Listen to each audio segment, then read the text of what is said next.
If you're selling your house in 2025, there are specific things that could be costing you thousands of dollars and keeping buyers away from your property.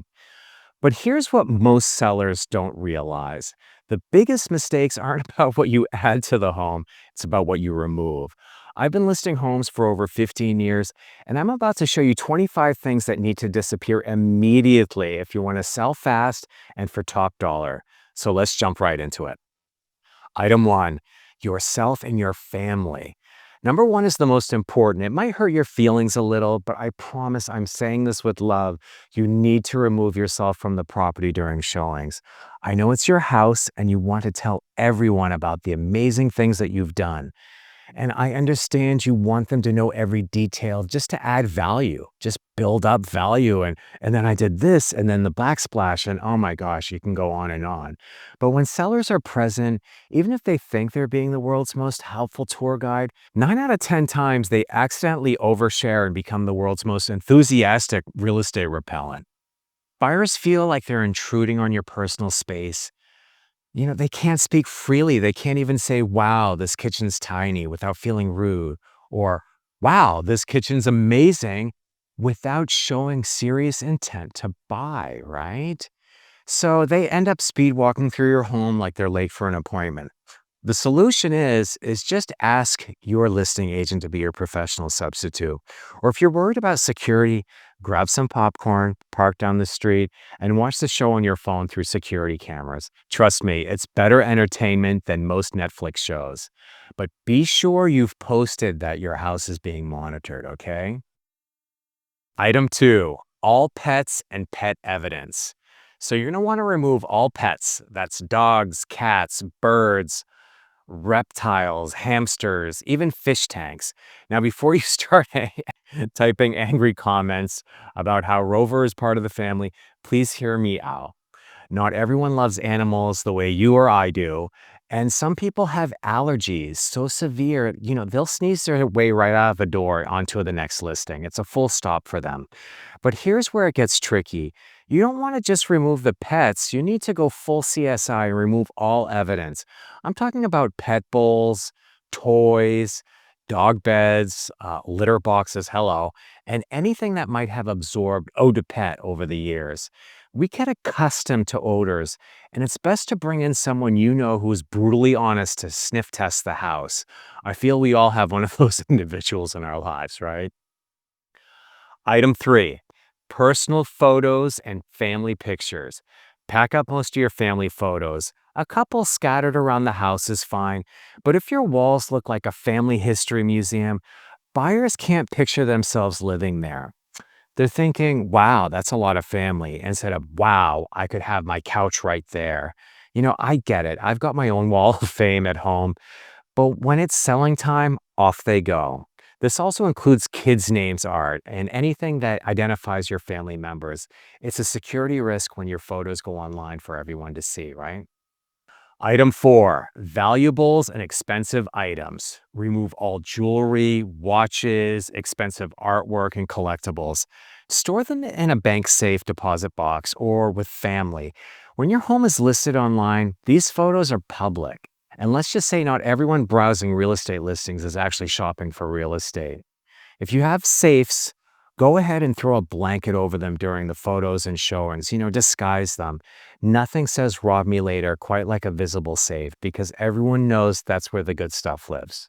Item five, all medications. Please remove all prescription medications. And this is especially for the controlled substances. Unfortunately, we have a tragic addiction problem, and some people viewing homes are looking for more than just real estate, right? So please take your medications with you when you leave for showings or lock them up in a secure location. Item six, personal documents and bills.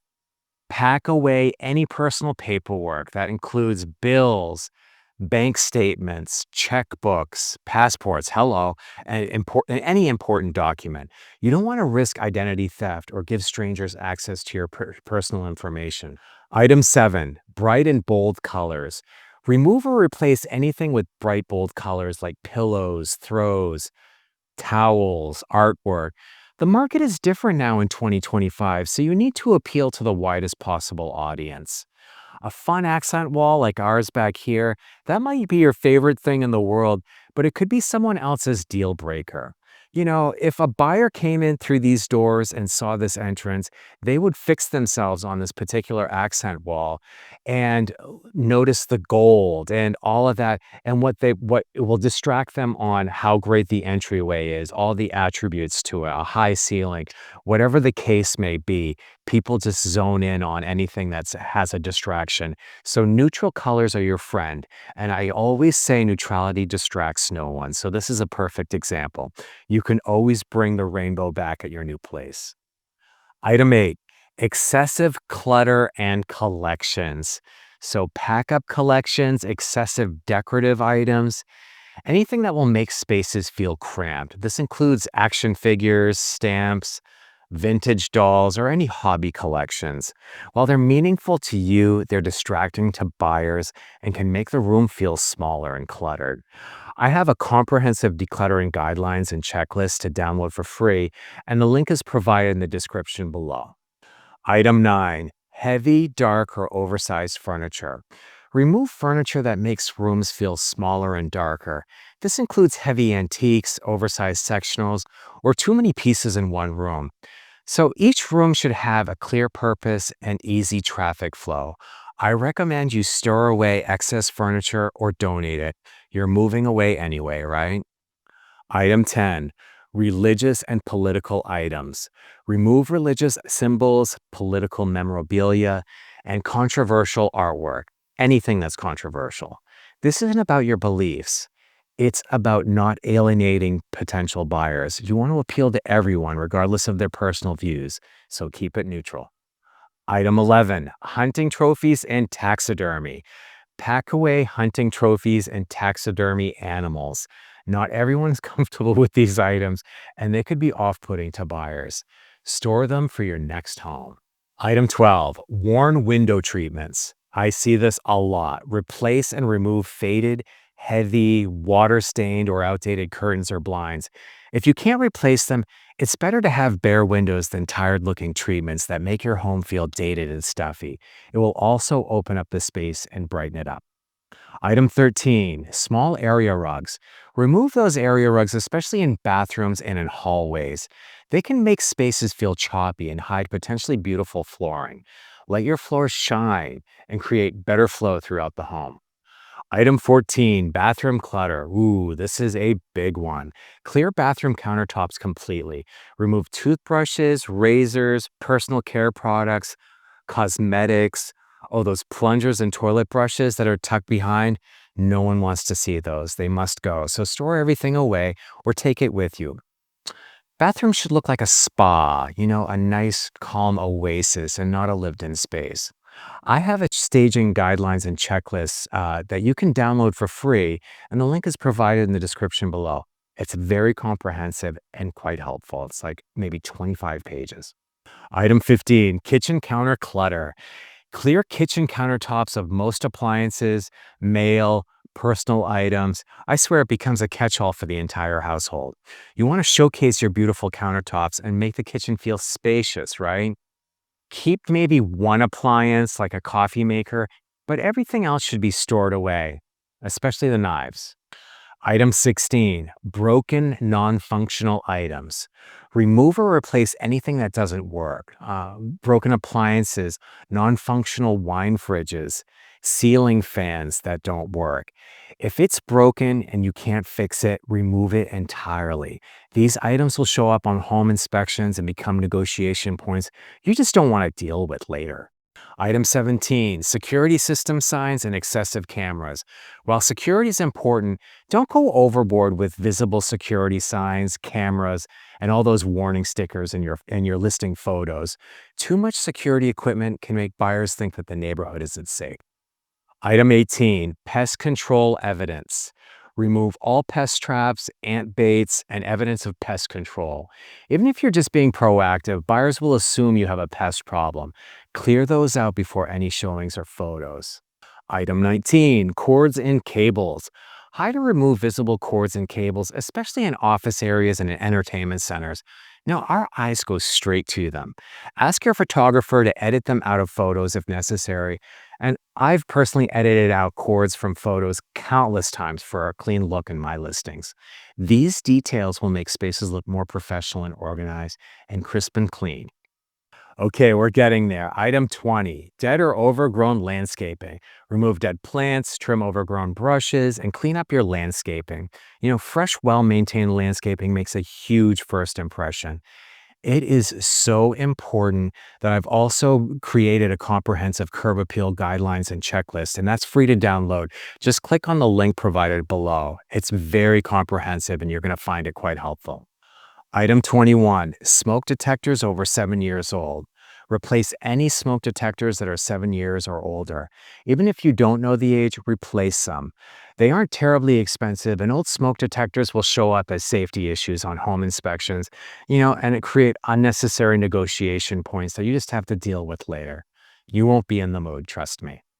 Item 22, burnt out light bulbs. Go through every single light fixture and replace any burnt out bulbs. I know this seems minor, but it shows up on inspection reports as inoperable items, and it makes your home feel and look neglected. So try to use warm light bulbs that are in the 2700 to 3000 K range, and make sure they all match. Fresh bulbs make everything nicer and more welcoming. Item 23, cars parked in front.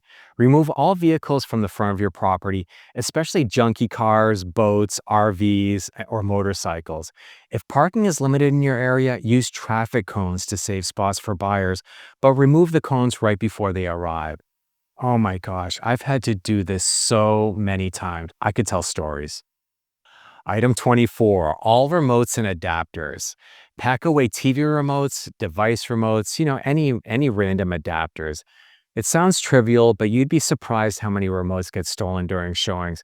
And people think it's funny. But really, come on, grow up. Ugh.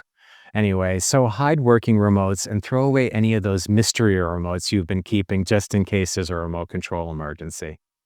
And lastly, item 25, remove visible air purifiers, filters, and fans. While you might need them for health reasons and to sleep a little better, buyers will wonder if there's an air quality issue, a mold problem, or something wrong with the HVAC system. So please store them away during showings and when the photos are being taken. All right, that's the complete list of 25 things to remove when selling your house. I know it seems overwhelming, but remember, you're moving anyway, so think of this as getting a jump on packing. I want to leave you with some things to think about. Buyers make emotional decisions first, then justify with logic. So when they walk into your home, you want them to feel calm, inspired, and able to picture their future life there. So every personal item, every distraction, every sign that this is your home instead of their potential home works against you. Always keep this top of mind. You're not selling your home, you're selling a product. You're not selling your home, you're selling a product. Sometimes it's hard to know what should stay or go, especially if you've been in your house for decades. That's when you're going to want to lean into a great real estate agent. I firmly believe dealing with a fantastic agent early on, like months and months in advance, will make your selling process much easier. You'll want to look for that great agent that is engaged in selling your house and is highly skilled. Not just anyone who has a license and dabbles. 80% of agents just dabble. If you'd like me to connect you with one of my preferred agents from around the country, there's a link in the description below. Do yourself a favor and start the process early. While we're here and I still have some voice left, let's talk quickly about open houses. Here's my take. Many agents will push for open houses, but here's the truth. They're more about getting buyers for leads than selling your house. During an open house, anyone can walk through your home unsupervised. They don't need to be pre-qualified, pre-approved. They don't need to be supervised by an agent. Serious buyers will schedule their private showings for good reason. They want to look at the house privately and see all the details with their own time frame. The people at open houses are often just curious neighbors, or worse, people with bad intentions. If you do an open house, make sure everything valuable is removed and all personal information is secured. If you're interested in more tips and recommendations to get an edge on selling your house, here's a playlist of more content. It can be from curb appeal must-dos to decluttering hacks. I'm Michael Hitz, listing specialist with Joyner Fine Properties in Richmond, Virginia. Knowledge equals confidence, and I want that for you.